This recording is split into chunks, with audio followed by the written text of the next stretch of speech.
Eu quero primeiro que você fale seu nome inteiro, a idade e há quanto tempo você trabalha como motorista de aplicativo. Correto. Meu nome é Denis Moura. Eu trabalho desde 2014, então esse ano fazem 10 anos que eu rodo por aplicativo. Fui um dos primeiros a iniciar na plataforma, lá atrás, em 2014, no Rio de Janeiro, quando começou. A idade são 55 anos. Faz muito tempo que você faz parte do sindicato também? Tem algum motivo específico que você entrou? Então, na verdade, eu não faço parte de nenhum sindicato, eu faço parte da AMPRJ, que é uma associação de motoristas particulares por aplicativo. É os motoristas autônomos, né? Que são os motoristas de Certo, aplicativo. certo. Essa associação foi fundada em 2015, eu sou um dos fundadores dessa associação. Entendi. É que eu acho que não sei se no lugar que eu achei o seu contato estava como sindicato, não me lembro agora. Que, Normalmente não. ou eu cometi um equívoco agora Tranquilo. do Você termo que eu vai usei. encontrar um contato vinculado à AMPRJ, que é uma associação. Eu sou presidente dessa associação. Eu fui o primeiro presidente, aí depois saí, entrou um outro rapaz, depois eu fui eleito novamente. Aí você vai encontrar meu contato associado à AMPAB, que é uma outra associação, também aqui do estado do Rio de Janeiro. E aqui no estado do Rio de Janeiro a gente tem uma liga de associações. Então eu sou diretor de comunicação da AMPAB. Então é comum que você encontre meu contato lá. E você vai encontrar também meu nome associado à FEMBRAP, que é a Federação das Associações.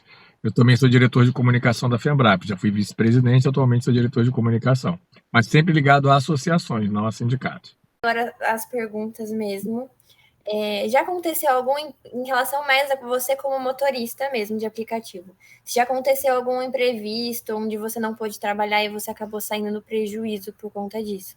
Sim, todo motorista de aplicativo é comum, quem roda realmente por aplicativo, eu estou falando com você e eu rodo mesmo, apesar de fazer parte de algumas entidades, às vezes é comum em algumas outras categorias que as pessoas das entidades não trabalhem. No nosso caso, é muito comum que as pessoas das associações realmente rodem. E eu rodo realmente todos os dias, teve imprevisto agora esse final de semana, enfim, mas para ficar com prejuízo, já aconteceu 2 vezes. Em 2017 eu parado no engarrafamento com um cliente de aplicativo. Um cliente da Uber, um caminhão bateu no meu carro, deu perda total, foi um acidente bem grave. E algumas horas preso ali nas ferragens com um passageiro, mas nem eu nem ele nos machucamos, mas foi bem complicado. E aconteceu também em 2018, eu acho. Não, foi antes de 2017. Não, perdão, esse que eu acabei de falar foi em 18. Em 17, aconteceu de eu pegar uma enchente com um passageiro, ficar preso na água e cair uma árvore em cima do meu carro depois que caiu um raio na árvore.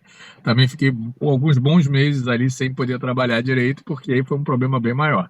Não nos machucamos, mas ficamos de 9 horas da noite até as 3 horas da manhã para sair do carro, porque não podia sair por causa dos fios arrebentados da água.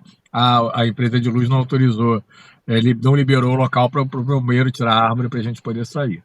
Foram assim dois Certo. momentos mais graves por acidente.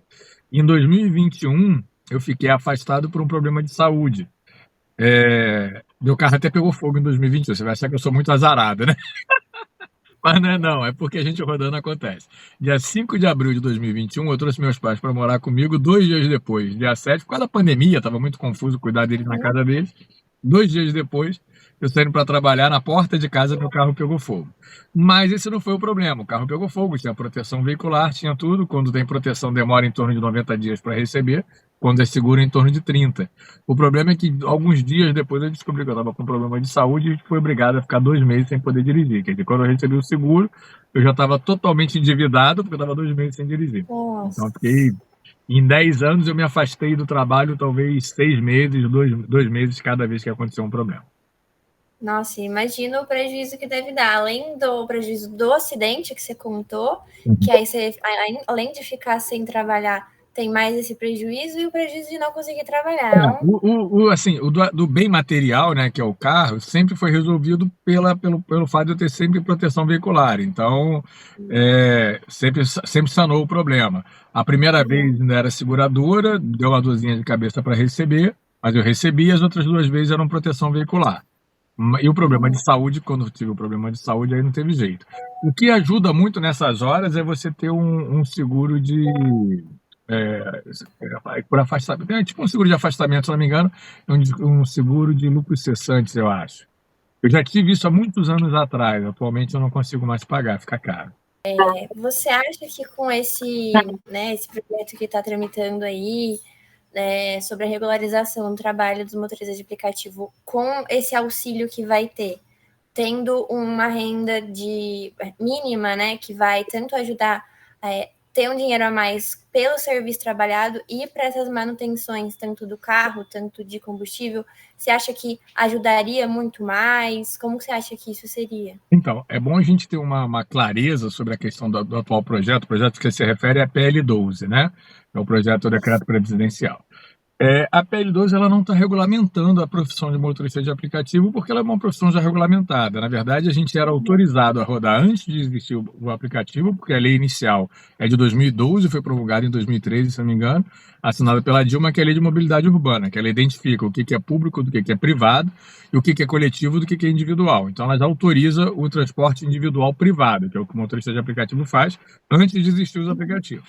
Posterior a isso, em 2017, teve um projeto do deputado Zaratini que tentou alterar essa lei, até de maneira proibitiva, mas acabou que a categoria se uniu e, de maneira muito positiva, conseguiu reverter isso. E mudou essa história, que é a Lei 13.640, onde já fala das responsabilidades dos motoristas, onde já dá autorização para a gente trabalhar. E a atual regulamentação, ela veio numa pegada mais social, com o intuito de arrecadar mais o INSS e, de alguma maneira, entregar mais benefício. A questão na Lei 13.640 já falava disso. Quer dizer, só que ela permite a gente ter o MEI. Para alguns motoristas que é complemento de renda, o MEI ajuda bastante. Para alguns motoristas até que rodam no dia a dia, o MEI é muito bom, porque o MEI você paga em torno de R$ 75, e ele tem uma faixa que limita ele, se não me engano, até R$ 86 mil por ano. Se considerar que a nossa despesa, segundo o próprio IBGE, é 75% daquilo que a gente ganha, inclusive isso na PL12 fala sobre isso, se é considerado que a despesa é 75%, o ideal para o motorista de aplicativo hoje é que aumente a faixa do MEI para 125 mil, 130 mil e que a gente possa pagar o MEI. Porque o MEI é um valor pequeno e dá bastante benefício. Independente da pessoa poder ter o MEI ou não, a gente pode também atualmente pagar com carnê avulso, só que é 11% do valor que você está pagando sobre o salário mínimo.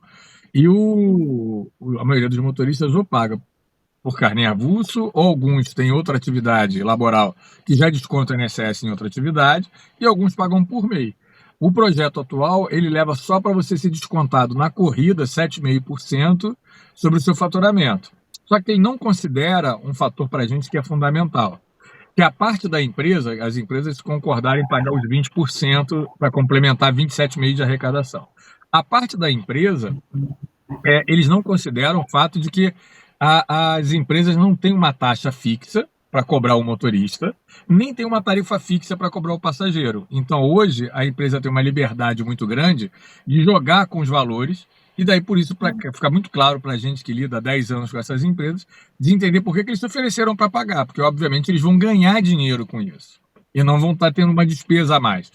Tem uma fala minha numa comissão, foi numa das primeiras comissões logo, eu me lembro que era o Glauber do PSOL que estava presidindo a comissão, que eu falei, olha, eu nunca vi na vida uma empresa se oferecer para pagar 20% de imposto, né? Mas ficar feliz, ir para o lado do presidente da República, pegar o celular e fazer uma selfie, aqui, presidente, nós vamos pagar 20%, isso não existe. A primeira pergunta que você me fez é a minha idade, 55 anos, então assim, eu não nasci ontem, eu sei que, obviamente, cobrar é caro, né? Se eu tenho um pequeno negócio, cobrar é caro. Se eu boto uma lojinha no iFood para vender açaí, o iFood me oferece todos os mecanismos de cobrança, porque cobrar é caro. Então, imagina uma empresa que faz muito mais do que 1 milhão de corridas por dia no Brasil, ela cobrar de todos os motoristas os 7,5%, assumindo a responsabilidade de inteirar 20% e ainda pagar o governo. Tudo bem que são 50 dias depois, ela vai aplicar bem esse dinheiro no período de 50 dias, mas ela tem até 50 dias para repassar. É óbvio que ela está lucrando com isso, que ela não está pagando 20%. Qual é o desafio, acho que, para o governo? E é o desafio que a gente, como motorista, como liderança dos motoristas, a gente propõe. Que altere a maneira que a empresa faz, que volte ao que era até 2020. Que o passageiro saiba exatamente quanto que ele vai pagar, porque o passageiro não sabe. Para você, que é uma moça, uma corrida 3 horas da manhã é mais caro do que para mim, que sou um homem de 55 anos, pode ter certeza. Se tiver nós dois pedindo para o mesmo lugar, vai dar preço diferente. A gente fez numa outra audiência que teve, se não me engano foi do trabalho, quando eu comentei isso, alguns colegas que estavam sentados atrás de mim, todos pediram corridas do Congresso Nacional para o aeroporto. E não teve 2 corridas que dessem o mesmo valor. E aí um deputado que estava lá assistindo falou, não é possível, pediu dele. O dele foi mais caro, porque a plataforma consegue identificar pelo comportamento do usuário qual é a renda per capita dele. Então ela já conseguiu identificar que aquele deputado ganha mais e a corrida para ele era mais cara. Então, assim, o desafio é não vender a necessidade, o desafio é vender o transporte, que é o que a gente faz. E aí as plataformas, elas vendem a necessidade. Por exemplo, se o seu celular está acabando a bateria, você pode ter certeza, a sua corrida é a mais cara de todas. Se acabar a bateria, você não tem como pedir outro carro. Então você vai aceitar. Então eles vendem a necessidade. Então teria que voltar a ser como era antes, até 2020, era quilômetro, se saía, vamos supor, a partir de R$4 fixo, mais o quilômetro rodado, mais o tempo de corrida. Como é o táxi, não precisa de reinventar a roda, o táxi já funciona assim. E aí não dá errado. E aí seria um valor fixo para o passageiro. Em contrapartida, quando a Uber iniciou no Brasil, que foi a primeira empresa de aplicativo, na verdade de aplicativo de veículo particular, porque antes da Uber já existia a Easy Taxi, que era para táxi, já era um aplicativo de táxi. E a 99 também já existia, só que só com táxi. Quando a Uber iniciou, o contrato era 20%. Eu pagava 20% daquilo que eu fazia de corrida. Numa conta rápida, a cada R$100 que eu tivesse de corrida, 20 era da Uber, 80 era meu. É um valor muito alto, eu considero, mas é um valor fixo e é um percentual de aproximação das partes. Para 2014, talvez não fosse tão alto, porque era uma tecnologia muito nova os aplicativos. A gente está falando de Brasil. Em 2014, nem todas as pessoas tinham smartphone, por exemplo. Então, assim, era uma coisa nova. E tudo que é novo a gente sabe que é um pouco mais caro. Para o mundo atual, 2024, que qualquer criança de 3 anos de idade já tem um celular à mão, sabe? Eu acho que um aplicativo não pode cobrar uma taxa de intermediação absurda. A gente está falando de milhões de corridas. Quanto maior a quantidade, deveria ser menor. No meu ponto de vista, essa taxa não deveria passar de 10%. Porque aí você vai ter 2 exemplos, 2 aplicativos de médio porte que conseguem ter lucratividade. A InDrive, que cobra 10%, e a Mobzap SP, que é lá de São Paulo, que é um aplicativo do município, que também cobra 10%, 10, alguma coisa, não chega a 11%. Então, assim, dá para se trabalhar com uma margem menor. Mas eu tenho conhecimento e entendimento que o governo não pode determinar a taxa, né, o percentual da taxa. Isso é um livre mercado. Para algumas coisas eu acho ruim. Mas, em contrapartida, o governo pode determinar, sim, que essa taxa é fixa, para que a gente tenha um planejamento. Eu tenho corridas que eu perco 25%, 30%, algumas que eu perco 60% para a plataforma. Então, é muito complicado. Isso dificulta muito a vida do profissional e também dificulta a vida do passageiro não saber quanto que vai pagar. Entendeu? E essa PL12, ela falha nisso porque ela não tem essa colocação de taxa fixa ou de uma tarifa pré-determinada para o passageiro, e ela indexa, o indexador dela de aumento é o salário mínimo. Teve recentemente um parecer da Carmen Lúcia que proíbe que o salário mínimo seja utilizado como indexador de reajuste. E também para a gente não atenderia. Nossas despesas são em quilômetro rodado, não é em salário mínimo. Então, acredito eu que outros índices seriam mais adequados. Então, você meio que já matou quase todas as minhas perguntas, falando do que você acha que é o ponto positivo ou o ponto negativo que traria de benefícios para vocês. Acho que o ponto principal que você falou até do que não traria, né? O que falta, né, nesse projeto, você falou bastante. Mas tem algum ponto que você acha que se destaca de ser bom para vocês? Que você acha que seria essencial para ser aprovado? A única coisa boa que eu vejo nesse projeto de lei na PL12 é o fato do governo federal ter tido uma iniciativa e uma preocupação em relação aos trabalhadores. Eu acho isso muito positivo. De resto, do primeiro parágrafo ao último, eu acho ela muito ruim. Se não me engano, ela tem, acho que são 18 artigos. Eu acho muito ruim. Vou te explicar por quê. Tem mais ponto negativo que não foi só a displicência de não cuidar do motorista nesse sentido. Por exemplo, a PL ela canaliza as intenções do motorista de negociação com a plataforma através dos sindicatos, meio que obriga o motorista a ser sindicalizado. Chega a ter um artigo que fala o seguinte, se não me engano é o 12º, posso estar enganado. Tem um artigo que ele se refere da seguinte maneira, que se o motorista tem que ter, se ele tiver algum litígio com a plataforma, ele vai ter que se comunicar com o sindicato e o sindicato dos motoristas vai ter que se comunicar com o sindicato das empresas. Então ele já cria aí mais um sindicato. Não havendo acordo entre as partes, a prevalecência cai para o contrato da empresa. Então volta para a empresa. A empresa acaba sendo beneficiada. Tira, ao contrário do que é prometido na PL12, e aí eu acho que isso o governo errou muito, porque ele tinha uma intenção, fez uma outra coisa e não dá o passo atrás para corrigir. Então ele tira, eles ficam divulgando que dá autonomia, autônomo com autonomia, com direito, não tem autonomia nenhuma. Porque a partir do momento que eu perco meu direito como cidadão de processar diretamente essa empresa, eu tenho que falar com o sindicato, então eu tenho que me obrigar a ser sindicalizado. Fala 38 vezes a palavra sindicato no decreto.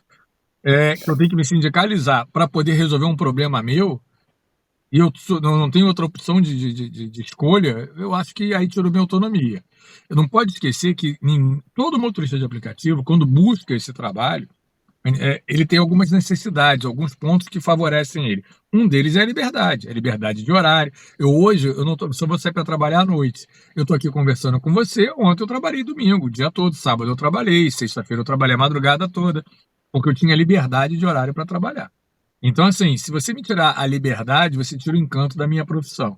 Outra liberdade que é retirada da gente na PL12 é a questão de carga horária. De maneira muito arcaica, muito assemelhada ao que seria uma CLT, eles limitam a nossa carga horária de trabalho em 12 horas do momento que eu ligo o aplicativo ao momento que eu encerro, que eu bate lá 12 horas, eu tenho que encerrar. Isso limita a nossa possibilidade.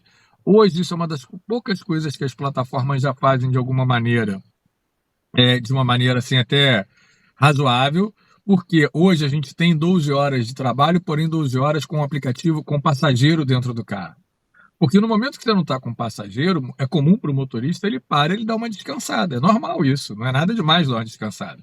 Eu até argumentei também numa outra comissão que médicos trabalham 24 horas em plantões de 24 horas, policiais militares trabalham em plantão de 24 horas, funcionários da Petrobras que trabalham em plataforma, que é uma coisa ali de grande gravidade, trabalham em plantão de 24 horas. É normal a pessoa trabalhar em plantão de 24 horas. Então é normal que o motorista ficasse 12, 13, 14, 16 horas em média online, que é o que o motorista fica hoje. E ele fica 16 horas, mas ele roda, na verdade, 12 com passageiro. E ele tem 4 horas ali que, entre uma corrida e outra, ele está descansando. Seria muito mais válido na PL12, por exemplo, que ela se preocupasse em dar pontos, obrigasse as plataformas, ou em parceria com o município, dar pontos de apoio para o motorista, onde ele pudesse parar com um local seguro, usasse um banheiro com decência, tivesse um lugar para esquentar sua comida, tivesse um lugar até para conversar, para trocar ideia. Mas isso também não é interesse das plataformas, porque as plataformas querem que a gente se movimente o tempo todo, porque elas ganham com muito motorista na rua rodando o tempo todo, elas não ganham com motorista parado. Por isso que elas criam ambientes totalmente insalubres nos aeroportos, onde a gente tem os bolsões do aeroporto. Por exemplo, agora aqui na minha cidade, no Rio de Janeiro, eles estão multando o motorista que para em fila dupla dentro do bolsão, dentro do estacionamento. O policial entra lá e multa. Com certeza alguém mandou ele entrar lá para multar, porque isso, inclusive, eu vou procurar saber hoje, porque hoje à noite eu vou no aeroporto.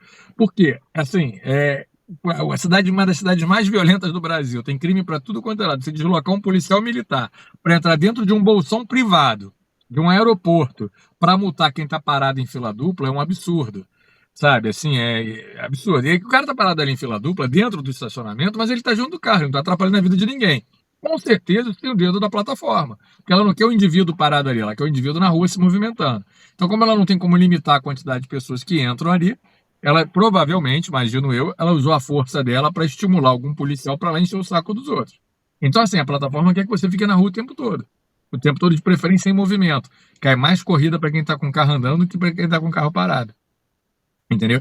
Então, assim, para as plataformas não é interessante ter ponto de apoio, mas o governo deveria, porque tem muita coisa que também não é interessante ali que o governo colocou. Então, deveria colocar isso. Ponto de apoio é fundamental para a nossa categoria. Muito legal ter esse outro ponto de vista. Até esses dias eu fiz uma corrida para ir para a faculdade. E na hora que eu estava voltando com a mesma moça, com a mesma motorista, ela falou assim: nossa, eu fui no banheiro de um posto e era horrível. E nossa, tem essa necessidade, né? Não, e outra coisa, nós somos maltratados muitas vezes. Por exemplo, posto de gasolina depende da gente. A gente tem que botar, a gente bota combustível, no Rio usa muito GNV. Você chega num posto de gasolina, o banheiro é podre, é péssimo, sabe? E muitas vezes trancado, os caras ainda amarram uma lata de óleo desse tamanho na chave e diz que é para não perder. Não é para não perder. Eu imagino que uma moça, quando vai fazer isso, se sente envergonhada. Ela tem que ir lá pedir uma chave, chega com aquela chave, todos que estão ao redor sabem que ela vai utilizar aquele banheiro podre. A mesma coisa com o homem. Então, assim, eu acho que tem uma necessidade maior de dignidade para a nossa categoria, que não houve preocupação alguma nesse projeto de lei. Né? Tudo bem, são coisas mais municipalizadas. Na Lei 13.640, ela dá outorga ao município para fazer uma série de ações, o que eu acho positivo. Segundo a Constituição, a parte de transporte toda ela está voltada para o governo federal e para os municípios, né? Não para o Estado. Isso a Constituição já fala sobre isso. Então, acho muito lícito que o município tenha poder de fazer algumas coisas. Essas coisas menores, como criar pontos de apoio, como a questão dos banheiros, fiscalizar os banheiros dos postos de gasolina, franquear o livre acesso ao motorista nesses ambientes, sem nenhum prejuízo, digamos assim, que seja indireto, como um prejuízo moral ou usar um ambiente insalubre, eu acho muito válido. Isso é uma questão mais municipal. Porém, na PL12, ela tira totalmente a outorga do município. Ela não dá a menor condição do município fazer isso. Então, é mais um. Por isso que eu te disse, do primeiro parágrafo da PL12 até o último, se sou eu que tivesse o poder de vota a favor ou contra, eu votaria totalmente contra. Emendada, ela continua ruim, porque ela toda falha, entendeu? Emendar ela é colocar mais artigos, e não é tirar os artigos que já estão lá e que estão ruins. Então, do meu ponto de vista, eu não seria favorável. Também já comentou sobre a parte do ponto que eles falam sobre o trabalhador autônomo para a plataforma. E isso não mudaria muita coisa para vocês, porque vocês já são autônomos. Sim, nosso trabalho é autônomo. Se o governo quiser me dar mais autonomia, ele tem que me deixar interferir no valor, por exemplo, do meu trabalho. Porque eu sou um autônomo que eu não digo quanto que eu cobro do meu trabalho. Atualmente, nós somos... Não sabe quanto que vai ganhar. Pois é. Hoje eu sou um autônomo que eu não sei quanto eu cobro, eu não sei qual é o percentual que eu vou pagar ao intermediador, e eu não sei nem muitas vezes quanto que o passageiro vai ser cobrado. Eu só vou saber quando encerra a corrida. Aí você toma um susto, você vê que o passageiro pagou 100 e tu ficou com 40, entendeu? E que a plataforma ganhou R$60 numa corrida, às vezes até mais. Aí a plataforma ela dá uma justificativa que ela diz que em algumas corridas ela ganha menos, sabe? Só que a maneira que ela precifica faz com que ela ganhe menos em algumas corridas e em alguns casos. Mas são raríssimos os casos, entendeu? E ela não ganharia nunca menos se fosse o quilômetro rodado. Ela tem que ganhar como um corretor de imóveis ganha sobre a venda de um imóvel. Ele ganha uma comissão do valor do imóvel. Como um representante comercial ganha quando vende um produto para uma indústria. Como um vendedor de roupa na loja vendeu uma camisa de R$80, ele ganha 5%. Ok. Não, ela quer ganhar como um sócio do negócio, só que um sócio majoritário, porque todo o poder é das plataformas. E a PL12 não devolve o poder para a mão do trabalhador. Então, nós continuamos com a PL12. Hoje a gente não quer ser, mas a gente se sente empregado da plataforma. E com a PL12 a gente fica sendo mais empregado ainda. Você não tem liberdade nenhuma ali. Então, nem com essa parte financeira você, no seu ponto de vista, contribui esse projeto. A parte financeira, a PL12 cria um empobrecimento absurdo para o motorista de aplicativo. Hoje, o motorista de aplicativo ele fica líquido, em média, de R$3.000 a R$4.500, dependendo da região. Lógico que não é um salário. Isso é uma média. Vai ter alguns que vão conseguir um pouco menos, outros um pouco mais. Isso é uma média aproximada. Mas é a renda do motorista, considerando algumas contas básicas. Ele tirando ali despesa de combustível, de alimentação. Se ele botar uma conta mais profunda, seria calcular a depreciação do equipamento, custo com a internet, os seguros que ele precisa ter, que seria um seguro de lucro cessante, o seguro do veículo e tudo mais, ele vai ficar com R$2.500, R$2.000 e tanto. Mas beleza. Mas hoje ainda é mais do que ele vai ficar com a PL12. Por quê? A PL12 também teve o intuito de criar um salário de referência. Ela cria lá um salário mínimo de referência. Ela cria um percentual para um salário mínimo de referência. Esse ganho mínimo que eles criam na PL12 nunca foi uma preocupação do motorista, nunca foi uma preocupação de quem é autônomo. Eu acho que isso aí, o governo conseguiu entender que eles não têm tecnologia, não têm expertise para poder se relacionar de maneira tarifária, digamos assim, com as empresas de tecnologia. Por exemplo, o preço dinâmico, que é comum para quem usa carro de aplicativo, é uma caixa preta. A plataforma cobra quanto ela quer do passageiro de preço dinâmico e paga uma miséria para o motorista. Ela paga para o motorista 5, 10, 15 reais e ela está cobrando mais 30, mais 40 do passageiro. E o governo não tem como enxergar isso, ele não consegue visualizar isso. Existe tecnologia para isso, mas o governo não tem essa tecnologia. Claramente, o governo também não confiou nas plataformas. Então, o que ele criou? Um salário de referência. Ruim de tudo, eu já sei que o cara vai trabalhar 12 horas e por hora ele vai ganhar R$ 32. Acho que é isso que eles puseram. Entendeu? Uhum. Então, eu tenho como calcular, se a plataforma estiver me roubando aqui, sonegando imposto, como as plataformas fizeram na cidade de São Paulo, porque lá tinha a cobrança de preço público, e eles escondiam, eles não declaravam determinados carros, não informavam a existência de alguns carros, para a prefeitura para poder burlar o imposto.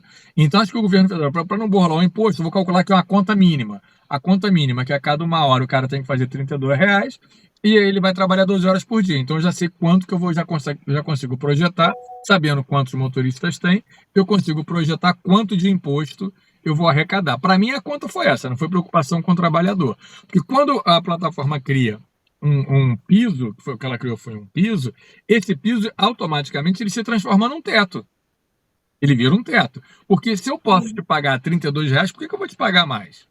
E se eu não tenho limite de pessoas que eu vou colocar para dentro da plataforma, eu posso colocar quantos carros eu quiser para trabalhar para mim, eu boto 1 milhão de carros e pago 32 para cada um. Cada vez que um passageiro pedir, vai ter alguém lá, vai ter um carro esbarrando em cima do outro. A cada uma hora eu garanto 32.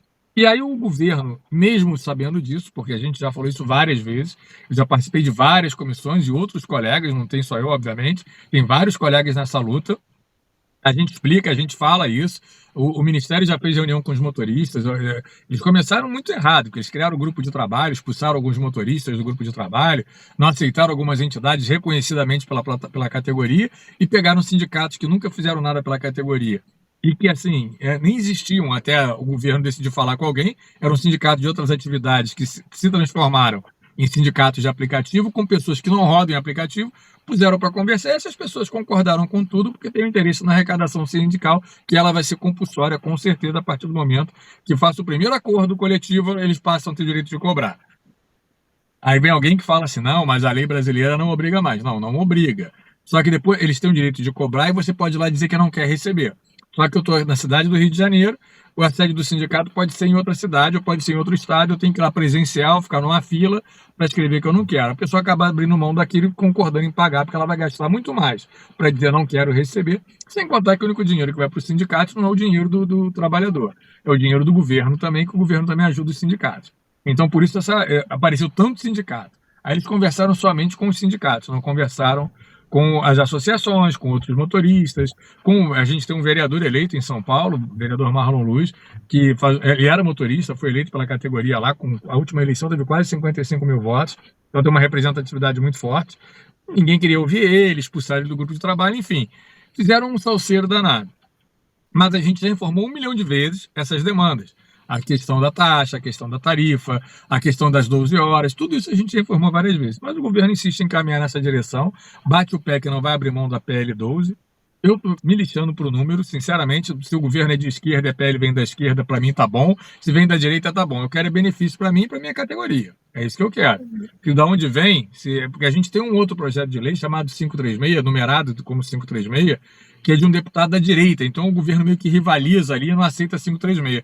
Essa 536 foi fruto de uma frente parlamentar, onde haviam motoristas, onde as pessoas participavam até pelo Instagram. O deputado abria lá a reunião presencial em Brasília, quem podia ia, quem não podia entrava no Instagram, opinava e perguntava pelo Instagram e era respeitado o ponto de vista. Faziam reuniões de 3, 4, 5 horas. E aí se montou um projeto que, obviamente, não é 100% perfeito, mas é muito melhor, infinitamente melhor do que a PL 12. Ele precisa de ajustes, mas a gente viu que o senso democrático ali foi maior, entendeu? E só que o deputado é de direita, eu acho que isso incomoda o governo. Deveriam colocar as vaidades de lado, ambos os lados, e cuidar da vida do trabalhador como brasileiro. E é isso que eu penso. Sim. Acho que você conseguiu responder todas as minhas perguntas sem eu nem ter perguntado direito, Denis. Muito obrigada. Nossa, foi muito bom. Me perdoe, mas é que é um tema que eu me perdoe, assim, falar continuamente, mas é que o que acontece? Eu vivo isso há muitos anos. A minha luta pela categoria e o meu trabalho virou uma coisa só. Eu já não sei mais até onde eu sou a pessoa e o militante da causa dos motoristas. Eu já virei tudo uma coisa só. Então, assim, eu vivo isso o tempo todo, sabe? A minha família, graças a Deus, compreende. Então, eu incorporei isso de uma maneira que eu sabe? Eu não consigo pensar diferente. Eu acho que é uma luta muito importante, porque a questão do trabalho por aplicativo hoje está atingindo a maior categoria de trabalhadores do Brasil, muito em breve ela vai atingir outras, porque vai ser muito mais viável. Você imagina, se eu limito lá em R$ 32 a hora, amanhã eu estou pagando um médico R$ 32 a hora, estou pagando um advogado R$ 32 a hora, estou pagando um jornalista através de um aplicativo, entendeu? Então a gente tem que ter o cuidado e entender que determinadas ações que foram feitas no passado, quando havia uma maioria de pessoas querendo a CLT, era de um jeito. Agora que é um outro momento, uma outra visão, tem que ser de outro, né? E isso tem que ser fruto de debate, de tudo mais, porque senão a gente não vai a lugar nenhum. Certo. Perfeito. Tá bom? Muito obrigada, viu, Nada. por responder minhas perguntas, por falar, por pegar um pouquinho do seu tempo. Nada, é uma Foi muito correria, mas bom. dá. Tô dentro do horário que você tem que sair também, né? Deixa eu só te falar, você tá gravando a tela, eu também tô gravando a tela, eu gosto de gravar quando eu faço alguma coisa. Beleza. Me fala qual é a faculdade, me fala o teu nome para ficar registrado aqui, por favor. Eu sou Ana Laura Padredi. Eu faço faculdade de jornalismo, estou no 3º ano da Unisagrado, do interior de São Paulo, Qual cidade? aqui em Bauru. Bauru. Bauru. Bauru eu ainda não conheço. Tá certo, querida. Foi um prazer poder contribuir, viu? Eu que agradeço. Eu vou mandar no WhatsApp, se puder me mandar uns dados também, porque eu preciso de uma autorização de imagem para mandar para o meu Sem problema. professor. Vai ser veiculado lá no YouTube da faculdade e tudo mais. Aí eu mando um linkzinho depois para você assinar Tá e bom. fica tudo certinho. Tá certo. Tá bom? Quando você divulgar, se você vai ficar associado lá, deve ter uma divulgação pública. Você vai usar o Instagram, não? Não, eu acho que é o YouTube da YouTube, faculdade. no Mas aí eu YouTube. aviso qualquer coisa, mando Aí link se tiver. eu estou em todas as redes sociais, eu não tenho a capacidade e o talento dos meus amigos youtubers, mas assim, eu estou em todas as redes sociais para poder divulgar o trabalho pela categoria. Qualquer rede social você mexe com o mesmo endereço, @DenisMouraRJ. Eu peço a gentileza que marque lá, tá bom? Claro, marco sim, Tá Denis. certo. Muito obrigada, Tá. viu? Tudo de bom. Tchau, tchau. Muito obrigada. Tchau, tchau.